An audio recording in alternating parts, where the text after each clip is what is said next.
দুর্নীতি দমন কমিশন দুদক অতীত স্বৈরাচার আওয়ামী লীগ সরকার আমলের সাবেক আইজিপি AKM শহীদুল হকের হাজার হাজার কোটি টাকার স্থাবর অস্থাবর সম্পদের 2 বস্তা আলামত জব্দ করেছে। মঙ্গলবার রাতে শহীদুলের এক আত্মীয়র বাসা থেকে এসব আলামত জব্দ করা হয় বলে দুদকের জনসংযোগ দপ্তর নিশ্চিত করেছে।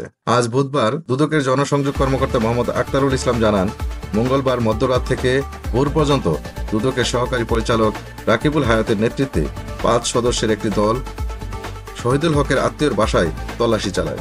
এ সময় বিপুল সম্পদের দলিল, গোপনীয় চুক্তিপত্র, deed of agreement, power of attorney, bond, FDR, সংঘ স্মারক, অফার লেটার, ব্যাংক হিসাব বিবরণী সহ গুরুত্বপূর্ণ নথিপত্র জব্দ করা হয়।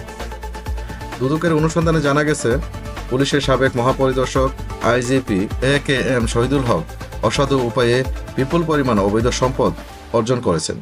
অনুসন্ধানের এক পর্যায়ে দুদক জানতে পারে তিনি এসব সম্পদের সংক্রান্ত নথিপত্র 2 বস্তায় ভরে এক আত্মীয়র কাছে পাঠিয়েছেন এবং সেগুলো এক আত্মীয়র বাসা থেকে অন্য আত্মীয়র বাসায় সরানোর চেষ্টা করছেন। দুদক জানায়, এসব নথিতে শহীদুল হকের বেআইনিভাবে অর্জিত কোটি কোটি টাকার সম্পদের বিস্তারিত তথ্য রয়েছে।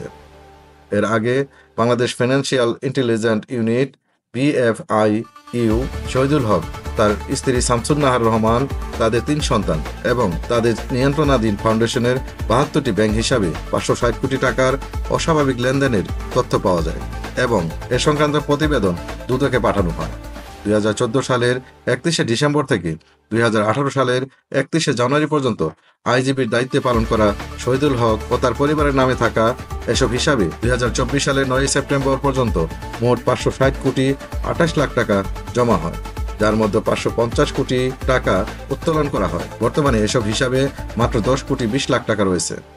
উল্লেখ্য, গত 3 সেপ্টেম্বর রাতে আইন শৃঙ্খলা রক্ষাকারী বাহিনী শহীদুল হককে গ্রেপ্তার করে।